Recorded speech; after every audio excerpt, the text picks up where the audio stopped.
Hey Apollo, what's that? It's Heart of the Swarm. Isn't it not a beautiful thing? It is a beautiful thing. And there's Kerrigan.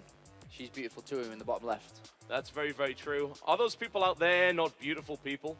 They are beautiful people, but we have a beautiful game to commentate, Total Biscuit. That we Map do. number 2 between Paul and Oz. Oh yes, folks, remember that today is the last chance you're going to get to play Heart of the Swarm, so by all means, if you're in the area, come on down and try it out. We've got 200 stations available towards the back of the hall, but those towards the front of the hall will be seeing this fellow right here. He goes by the name, of course, of TSL Polts. And he is in the red trunks, playing Terran to the northeast, currently down 1 game to this little guy over here. From Team Fnatic, Raid Call, and the blue trunks playing Protoss to the southwest. It is Oz! And it's both of these guys have had rough runs throughout this tournament. I mean, like we said earlier, 3-2 for Oz in pool play. Yep. 2-3 for Polt in pool play. But now, none of that matters anymore. The pool play mattered to where they were seeded for the championship bracket. Oz, of course, seeded 1 step higher than Polt. This is, of course, Oz's first game today. Polt previously just knocked out alive another great Terran player that could have gone the distance here. He knocked him out 2-0. Very excited to see if Polt can turn this around, because Polt has got a lot of potential here to show, and more so, actually, more so, you know, kind of overlooking Oz. His PvP is pretty good. He's been using, well, he's gotten stronger over time. Certainly. But I was very happy with how he played in that last game here. Definitely. And PvP is the match that he considers himself to be something of a specialist in. He made that one statement that everyone seems to pick him up on every time he loses a PvP match, which is PvP is a game type and a matchup which is pure skill. No coin flipping it whatsoever. But that was an exceptional display of Protoss versus Terran from Oz. Great strategy, and we're seeing a different one from him this time around. He's going to open up with Gateway and then really early second gas. So with the early second gas here, it's very interesting, of course, on such a big map like Daybreak, because you don't really need sentries early on to defend. So what this means is that he can, of course, tech really early. He can throw down additional gateways like we're seeing here in a second gateway coming down, and Polt's going to see this. Is he going to see it? Oh my god. He misses it. Oh my god. Is he really not going to? Oh my god. Oh, this is actually a huge deal. A second gateway going out at this stage is interesting. I mean, he's going to be able to, you know, put on a bit of pressure early on with probably just simply stalkers here, but he does have a single bunker coming down. But I'm very interested to see what Oz is planning here with this 2 gateway. He's only in gas just a little bit. He's not rushing Warpgate out. He's not really doing anything at the moment. What is he trying to do here? This is an interesting build. I can't believe that he's trying to play. I mean, he's playing blind. And what? Okay, I understand. Okay. So he's playing blind. He hasn't scouted. The only thing he's used is this stalker. And the second gateway is only for defensive reasons here. I mean, if anything was to come, he now has 2 stalkers per time to make. And I was getting a little bit excited that that could have been something aggressive early on here. But he does have a probe on the way out here. That's not for a scout. That's to actually plant a pylon down. And he does have the double gas available. 2 sentries being made. If he throws down 2 extra gateways and then goes with a 4-gate push, I think that's what we could see. Certainly. 2-gate expand. I haven't seen that in a while, if I'm totally honest, but there is that interesting transition out into potential heavy pressure once you've got the second Nexus down. And he also starts to build the unit count up nice and early here, and he doesn't want to reveal the second gateway, and he doesn't, or any extra units there. Stalker Sentry revealed, very standard there. Yeah. But, you know, he's able to build 2 units, so it, of course, could have been used for defensive reasons. Could have been like, okay, well, I could chrono boost these out if anything does happen since I'm blind, but also I could build units to do something here. Robotics facility coming down. He's not added on additional gateways, and he hasn't planted down a pylon here. Not yet. And so it seems pretty normal. He's only chrono boosting into the Nexus, of course, pushing his economy more than anything else. But let's have a look at what Polt's doing. Very standard, of course. Yeah, straight up from Polt. I'm not sure if anyone expected anything different. 1 engineering bay coming down, factory to follow that one up as well. Stim on the way, mostly Marines coming out here. And Oz not looking to apply pressure. 2 gates into Robo at this stage and no forward pylon. And not Oz, sorry. Polt has got the factory on the way. He's got +1, 2. And he will, of course, be going for medics early on. But right now he has a decision to make. Does he go ahead and throw down additional barracks? Or does he throw down the 3rd command center again? Because in a few moments' time, the mineral count is about to skyrocket. As he adds on tech labs and reactors and so on to his barracks and so on, he starts to increase a lot of money. He's actually throwing down a 2nd bunker here, not really understanding or knowing what his opponent's doing. But he doesn't. The bunker's just there. He can salvage it after. Yeah, There's nothing you can read in depth to it because he doesn't want to push out until medivacs are ready. So why not just sit there with a bunker and be ultra safe? 2 gate into Twilight Council after that one. Interesting stuff. Throws out his Observer immediately. Working on the +1 armor. Considering what we saw from Oz last game, this is curiously conservative, don't you think? Well, with the armor, he's going to go for Zealot Charge most likely straight off the bat here. And then he can go and develop into a 2-base aggressive style where he continues to add on gateways, which is actually what we're seeing in the background. He's added on 3 additional gateways, another one to be added on very shortly here as we see. You know, rallying up to a total of 6, potentially 7 gateways here. There we go. If he throws down a Templar Archives as well, he could go for 8. Whoa. Yeah, that's a lot. I mean, if he throws down Templar Archives, he gets to use his gas on High Templar and Archons. Maybe not Sentries, but that's a decision he has to make here. But the Observer sees everything inside the main there. And of course, what he sees is no new command center. The decision was additional barracks here. So he knows that he's playing fire versus fire right now. Aggression versus aggression.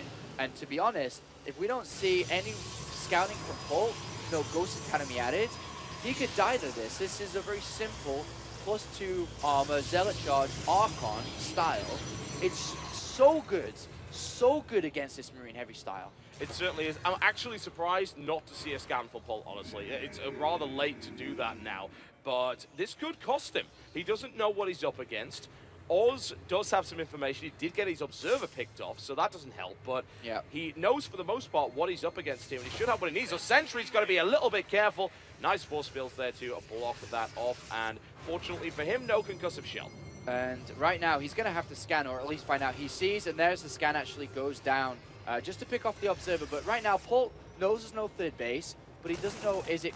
Well, he sees a lot of Zealots now, and he's probably given away what that actually is now. He sees a High Templar too. The plan has been given away. He has to throw down a Ghost Academy. He has to.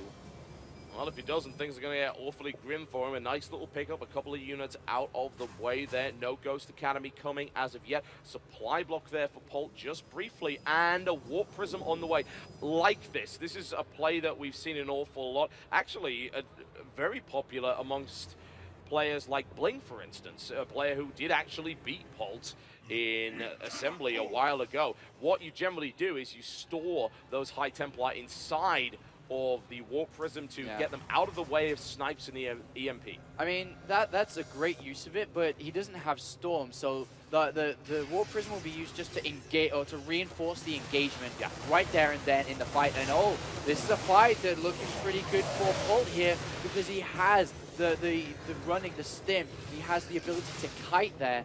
And of course, he doesn't want to follow because, of course, Archon's High Templar are pretty slow behind. But this is going to continue, man. This is going to continue through.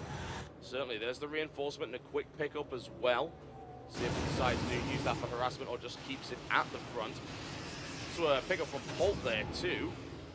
Drop coming around the side. Can't believe there's no Ghost Academy coming down. It's going to be very, very difficult here. Storm is on the way now as well. And of course, with Storm on the way, he can use the Warp Prism if he wants to, as you said. Yep. But the Warp Prism is on its way to the main base of his opponent now. 3rd Nexus has come down, but very, very tight play here by Oz. And like we said, he never oversteps his mark. He never, ever does, but 2 medivacs on the way.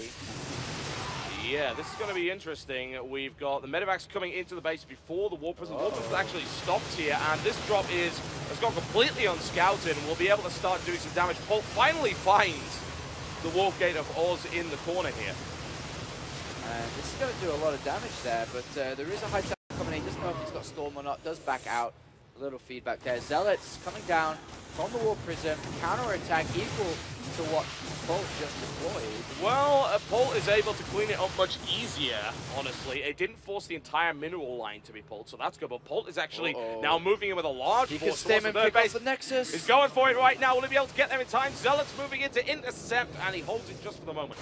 Storm is done now, and that's going to make things a little bit difficult here for Polt. Still playing without a Ghost Academy, and he does have 2-2 on the way. That army can get crushed if he's not careful.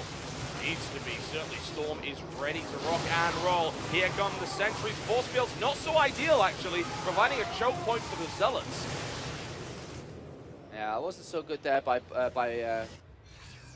Oz, but Polt's doing rather well. You know, he's got a third base up. He's got a lot of units around. He's harassing well. He's going to stack off one High Templar and will get out of there. Cannot take the fight and probably will run into the third base again shortly when he pulls the opponent away. There is an observer seeing everything there. But Polt doesn't really want to take a good fight until 2-2 is done here. He's just pulling his opponent left and right.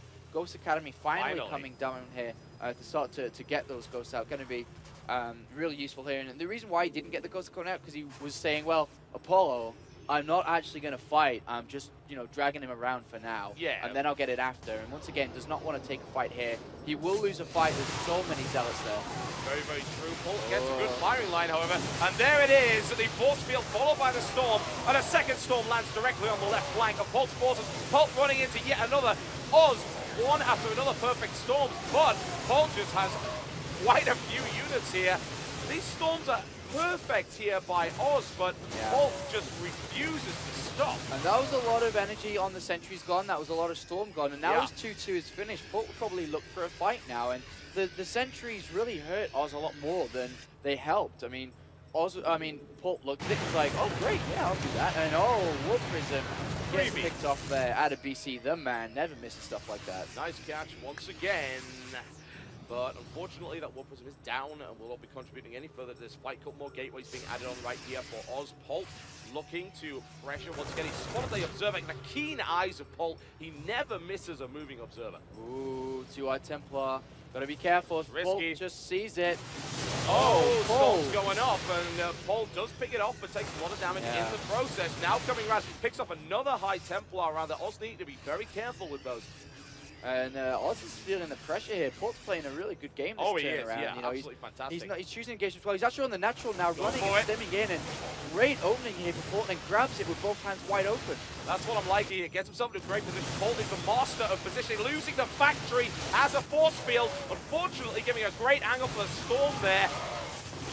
Polt's army gets ripped up just a little bit, but that Storm not so accurate, and Oz taking a heck of a lot more damage.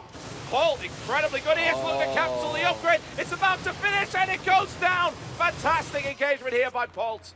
And, you know, through all this aggression, you know, even though Polt's doing really well, the Medivac's low in energy. His army's actually hurt here. He's not continuing with upgrades, surprisingly, but right now, he's still pretty weak. He's strong but weak at the same time just because of the low Medivac count and the low energy on them. But right now, the third base is exposed.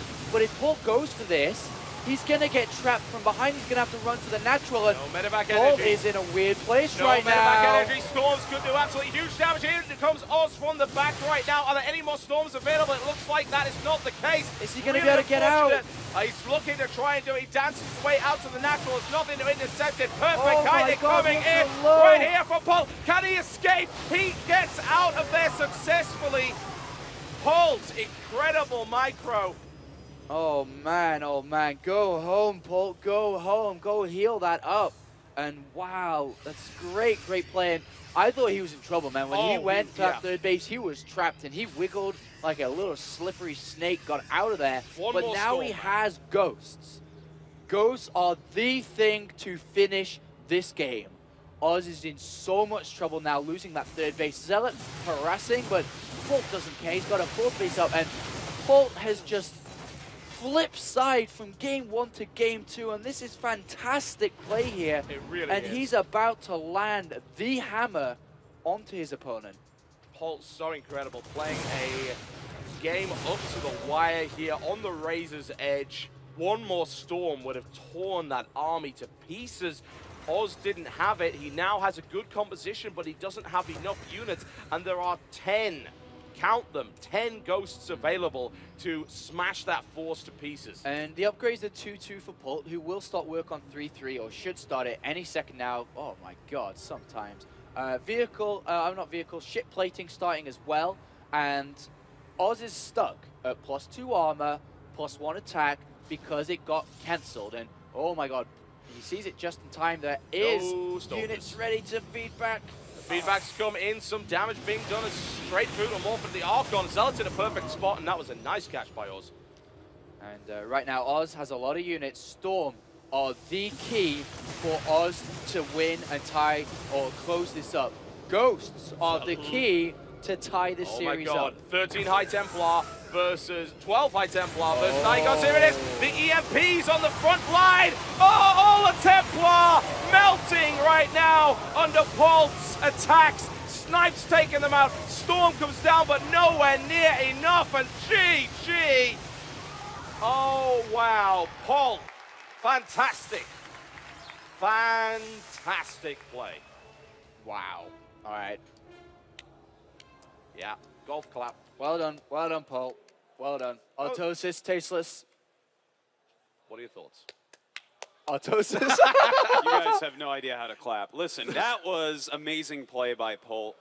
The factory, oh my God. When he put that factory down and like you don't have Stalkers or Colossus to range it out before you charge in, you can't do anything right there. Beautiful move. His micro overall all game, just phenomenal. When this guy gets to 2-2 upgrades and you don't have like 50 more supply than him, I don't know if there's a way to beat him.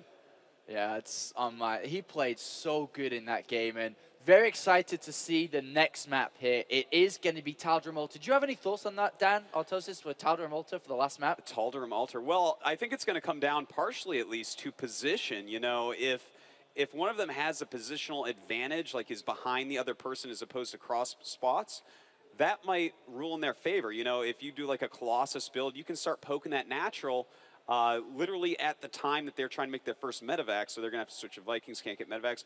Likewise, if the Terran's behind you, he can just run up with his Marines and Marauders and medevacs and start hitting your gas, maybe hit a few probes. It's really hard if you get a bad position on this map to actually win in a TVP from either side. And can you call which way you think this is going to go? Is that handsome guy on screen going to do it? Oh, he might. I think it might come down to position. But if it's cross map, on this map, I think Polt. I think this is a good map for Polt. Polt is wonderful when it comes to positioning. He is a master of that. We can see him get out of the toughest spots. It's incredible how he manages to do that. Well, we're going to be going to a quick commercial break, folks. When we come back, we will find out who goes on, who goes home. Oz versus Polt right after this.